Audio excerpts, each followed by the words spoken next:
Bro Kabaddi League season 12. So அதை முன்னிட்டு தமிழ் தலைவாஸ் தங்களோட ப்ராக்டிஸ் கேம்பை ஆரம்பிச்சிருக்காங்க. சென்னை வந்து சேர்ந்துட்டாங்க அப்படிங்கிறதுக்கான தகவல் வந்திருக்கு. அது என்ன டீட்டெயிலுங்கிறத டீட்டெயிலாக உங்களுக்கு வந்து சொல்கிறேன். அது மட்டும் இல்லாமல் யூமும்பாவோட ப்ராக்டிஸ் ஸ்டார்ட் ஆகிருக்கு. அந்த டீமோட அசிஸ்டன்ட் கோச் கிட்ட நான் பேசி ஒரு சில விஷயங்களை தெரிஞ்சுக்கிட்டேன், அதையும் உங்ககிட்ட சொல்கிறேன்.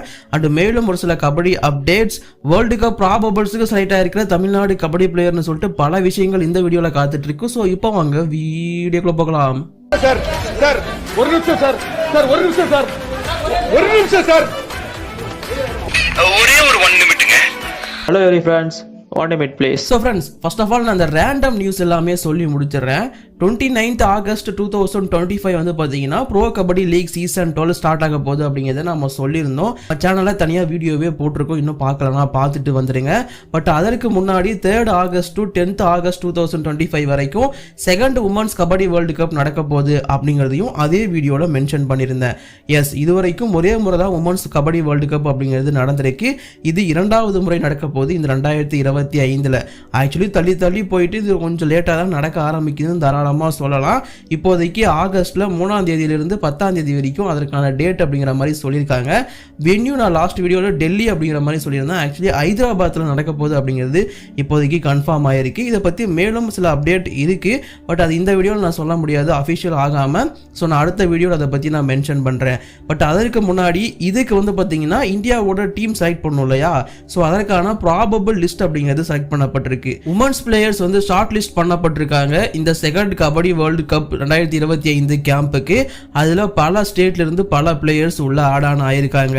அதில் தமிழகத்தை சேர்ந்த ஒரே ஒரு பிளேயர் மட்டும்தான் இருக்காங்க, வேற யாரும் கிடையாது, பவித்ரா இந்திரஜித். ஸோ நம்ம right cover or right corner பிளேயர்னு சொல்லலாம். ஸோ தமிழ்நாட்டில இருந்து இந்த பவித்ரா மட்டும்தான் இப்போதைக்கு செலக்ட் ஆயிருக்காங்க கேம்புக்கு. நான் என்னோட விஷயத்தை அவங்களுக்கு சொல்லிட்டேன். அதே மாதிரி டீம்லையும் செலக்ட் ஆகி வேர்ல்டு கப் ஆனாங்கன்னா இன்னும் ஹாப்பியாவேன். வெயிட் பண்ணி பார்ப்போம். இது இல்லாமல் நிறைய பிளேயர்ஸ் வந்து செலக்ட் ஆகப்பட்டிருக்காங்க. சாக்ஷி சர்மாவா இருக்கட்டும், மணிஷ் குமாரி, ஜோதி தாக்கூர், ரித்து நேகி, இந்த மாதிரி பல பிளேயர்ஸ் செலக்ட் ஆயிருக்காங்க. லைக் புஷ்பா ராணா மாதிரி முன்னாள் இந்தியன் டீமோட கேப்டன், பிங்கி ராய், ஸோ நேஹா, ரித்து, நிறைய பிளேயர்ஸ் வந்து இப்போதைக்கு கேம்புக்கு போயிருக்காங்க. கேப்டன் யாரெல்லாம் செலக்ட் ஆக போறாங்க அப்படிங்கிறதெல்லாம் கூடிய சீக்கிரம் அனௌன்ஸ் பண்ணுவோம் அப்படிங்கிற மாதிரி சொல்லியிருக்காங்க. வெயிட் பண்ணி பார்த்து தெரிஞ்சுப்போமே. அண்ட் இது மட்டும் இல்லாம கூடிய சீக்கிரம் நடக்க போற யூத் ஏசியன் கேம்ஸ், அதற்காக under 18 boys probables and under 18 girls probables அப்படிங்கிறது இந்தியா கபடி ஸ்குவாடுக்காக செலக்ட் பண்ணப்பட்டிருக்கு. அதில் பாய் செக்ஷனை பொறுத்த வரைக்கும் நிறைய பிளேயர்ஸ் வந்து ப்ராபபிள்ஸ்ல ஆட் ஆயிருக்காங்க. தமிழ்நாட்டில இருந்து தயாந்த் மாறன் அப்படிங்கிற ஒருத்தரும், அபினேஷ் எம் அப்படிங்கிற ஒரு பிளேயரும் ஆட் ஆன் ஆயிருக்காங்க. ஸோ 2 பேரும் உங்க யாருக்காச்சும் தெரிஞ்சது அப்படின்னா மறக்காம கீழே கமெண்ட் பண்ணுங்க, முடிஞ்சா இன்ஸ்டால டிஎம் பண்ணுங்க.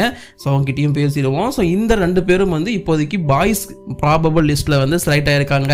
ஸோ இந்த ஏசியன் யூத் கேம்ஸ் அப்படிங்கிறது ரொம்ப பெருசா எதிர்பார்க்கப்படுது. பிகாஸ் பல கண்ட்ரிஸ் இதில் பார்ட்டிசிபேட் பண்ண போறாங்க அப்படிங்கிறதுனால. அதே மாதிரி அண்டர் 18 கேர்ள்ஸ் ப்ராபபிள்ஸை பொறுத்த வரைக்கும் ஏசியன் யூத் கேம்ஸுக்கு தமிழ்நாடு பொண்ணுங்க செலக்ட் ஆயிருக்காங்க. ஒன்னு கார்த்திகா, உங்க எல்லாருக்குமே தெரியும், கண்ணகி நகர் கார்த்திகா, அவங்களோட பேர் உள்ள இருக்கு. அண்ட் அது மட்டும் இல்லாம காவியா அப்படிங்கிறவங்களோட பேரும் அந்த லிஸ்ட்ல இருக்கு. ஐ திங்க் 2 பேரும் சிஸ்டர் நினைக்கிறேன், தெரியல. அது இல்லாம சிந்துஜா ஆர் அப்படிங்கிற பிளேயர் ஃப்ரம் தமிழ்நாடு, அவங்களோட பேருமே இருக்கு. இது இல்லாம நிறைய சாய், உத்தரப்பிரதேஷ், உத்தரகாண்ட், ஜார்க்கண்ட், இந்த மாதிரி பல ஸ்டேட்ல இருந்து பிளேயர் செலக்ட் பண்ணப்பட்டிருக்காங்க.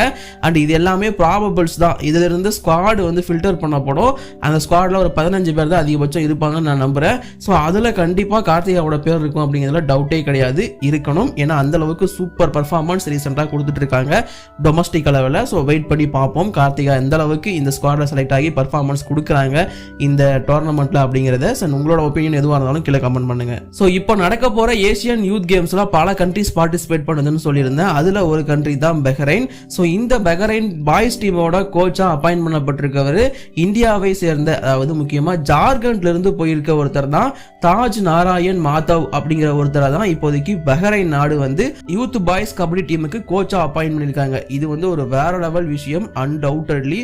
பிகாஸ் ஒரு நிறைய இந்தியன் கோச்சஸ் வந்து வேற வேற கண்ட்ரீஸ்ல போய் பிளே பண்றாங்க. பட் அவங்களோட யூத் டீமுக்கு ஒரு இந்தியன் கோச்சிங்கிறது ஓகே, பஹ்ரைன் ஏதோ பிளான் பண்றாங்க அப்படிங்கிறது தெரிஞ்சிருக்கு. பாப்போம். இது இல்லாம இப்ப பிராக்டிஸ் செஷனுக்குள்ள வருவோம். PKL சீசன் 12 முன்னிட்டு பிராக்டிஸ் செஷன் அப்படிங்கிறத எல்லா டீம்ஸும் ஆல்மோஸ்ட் ஆரம்பிச்சுட்டாங்க. அந்த வகையில் யூமும்பாவும் இப்போ ரீசெண்டா பிராக்டிஸ் கேம்ப் அப்படிங்கிறத ஆரம்பிச்சிருந்தாங்க. ஸோ எங்க ஆரம்பிச்சிருக்காங்க, எங்க நடந்துட்டு இருக்கு இந்த கேம்ப் அப்படின்னு பார்த்தீங்கன்னா புனேல நடந்துட்டு இருக்கு. எஸ், யூ மும்பா டீமோட அசிஸ்டன்ட் கோச் பார்த்திபன் உங்க எல்லாருக்குமே தெரிஞ்சிருக்கும். அண்ணங்கிட்ட நான் கொஞ்சம் நாளா பேசிட்டு இருக்கேன். அவர் பிகேல கோச் ஆனதுல இருந்து கொஞ்சம் நல்லாவே பேசிட்டு இருக்கோம். ஸோ நான் அவர்கிட்ட பேசிட்டு இருக்கப்ப சொன்னாரு புனேல தான் வந்து ஸ்டார்ட் ஆயிருக்கு கேம்ப் அப்படிங்கிறத சொல்லியிருந்தாரு. ஆனால் ப்ராக்டிஸ்லாம் ஸ்டார்ட் பண்ணீங்களான்னு கேட்டதுக்கு இப்போதைக்கு வந்து பார்த்தீங்கன்னா ஃபிட்னஸ் தான் போயிட்டு இருக்குப்பா, பெருசாக நம்ம இன்னும் கேம்புக்குள்ள ரெகுலர் ப்ராக்டிஸ்க்குள்ள போல அப்படிங்கிறத சொல்லியிருந்தாரு.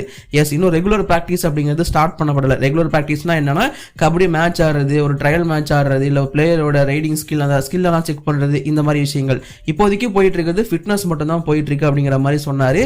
23ஆம் தேதி, அதாவது 23 ஜூலைக்கு அப்புறம் தான் நாங்கள் வந்து ரெகுலர் ப்ராக்டிஸ்க்குள்ள என்ட்ரி ஆகும். அது வரைக்கும் ஃபிட்னஸ் பிளேயர்ஸோட அந்த பிளேயர்ஸ் வந்து மிங்கிள் ஆகிற விதம், அதாவது இப்போ புது புது பிளேயர்ஸ்லாம் இருப்பாங்கல்ல அவங்களாம் ஒன்றா மிங்கிள் ஆகிற விதம், இதெல்லாம் வந்து பார்ப்போம் அப்படிங்கிற மாதிரி சொல்லியிருந்தாரு.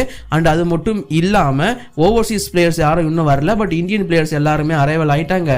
ஸோ அதனால் இப்போதைக்கு நாங்கள் ஸ்டார்ட் பண்ணிட்டோம். ஓவர்சீஸ் பிளேயர் கூடிய சீக்கிரம் ஜாயின் பண்ணிப்பாங்க அப்படிங்கிறத சொல்லியிருந்தாரு. அவர்கிட்ட நான் ஒரு விஷயத்தை போட்டு பார்த்தேன். அதாவது அல்லூர் சதீஷுக்கு ஸ்டார்டிங் செவனில் வாய்ப்பு கிடைக்குமான்னு நான் கேட்டேன். அதுக்கு அண்ணன் வந்து செம்மையான ஒரு பதில் சொன்னார். கேம்ப் நடக்குதுப்பா, கேம்ப் நல்ல பர்ஃபார்மன்ஸ் கொடுத்தாருன்னா வாய்ப்பு கிடைக்கும், இல்லாட்டி இல்லை அப்படிங்கிற மாதிரி தான் அவர் சொல்லியிருந்தாரு. ஸோ கேம்ப் ரொம்ப முக்கியம் அப்படிங்கிறது இப்போவே தெரியுது. அதனால தான் டீம்ஸ் வந்து முன்னாடியே கேம்பை வந்து அரேஞ்ச் பண்ணுறாங்க. அந்த கேம்பில் நல்லா பர்ஃபார்மன்ஸ் பண்ணுற பிளேயர், அதுக்கு அவர் கேம்பில் ஒழுங்காக பண்ணலைன்னா நல்ல பிளேயர் இருந்தால் கூட ஆட வைக்க மாட்டாங்க போல.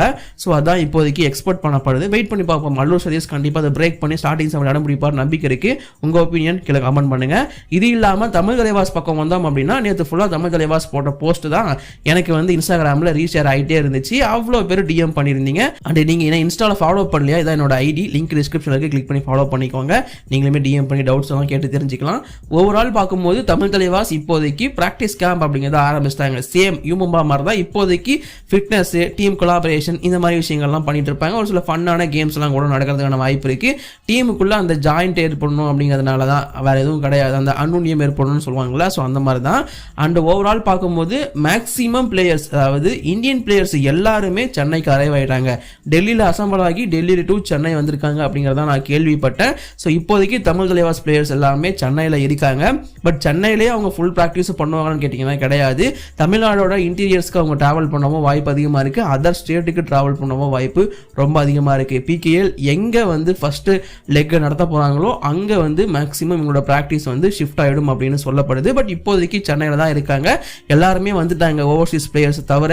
நீங்கள் கண்டிப்பாக போஸ்டெல்லாம் பார்த்துருப்பீங்க. ஃபஸ்ட்டு இந்த போஸ்டர் போட்டது வந்து சாகர் ராத்தி தான். சாகருக்கு அப்புறமா இமன்சு போட்டார், and then Nitesh. So Pawan ஷராவத்தும் அரைவ் ஆயிட்டாரு. ஸோ பவன் ஷராவத் தன்னோட ரிடம்ஷனுக்காக ரெடி ஆயிட்டாருங்கிறதுல டவுட்டே கிடையாது. ஸோ தமிழ் தலைவாஸோட இந்தியன் பிளேயர்ஸ் எல்லாருமே மேக்ஸிமம் அசம்பிள் ஆயிட்டாங்க, கோச்சஸ் உட்பட. ஸோ இப்போதைக்கு ப்ராக்டிஸ் கேம்ப், இப்போதைக்கு ஃபிட்னஸ் அண்ட் ஜஸ்ட் நார்மலான ப்ராக்டிஸ் தான் ஸ்டார்ட் பண்ணியிருக்காங்க. கூடிய சீக்கிரம் ஃபுல்லாக ரெகுலர் ப்ராக்டிஸுக்குள்ளேயும் என்ட்ரியாக போகிறாங்க. இது கண்டிப்பாக இந்த நியூஸ் உங்களுக்கு பிடிச்சிருக்குன்னு நான் நம்புறேன். இப்போதைக்கு இந்த வீடியோவும் நான் முடிச்சுக்கிறேன். வீடியோ பிடிச்சிருந்தா லைக் பண்ணுங்கள், ஷேர் பண்ணுங்கள், என்னோட குற்றம் புரியாதவங்களுக்கு கமெண்ட் பண்ணுங்கள். தேங்க்யூ.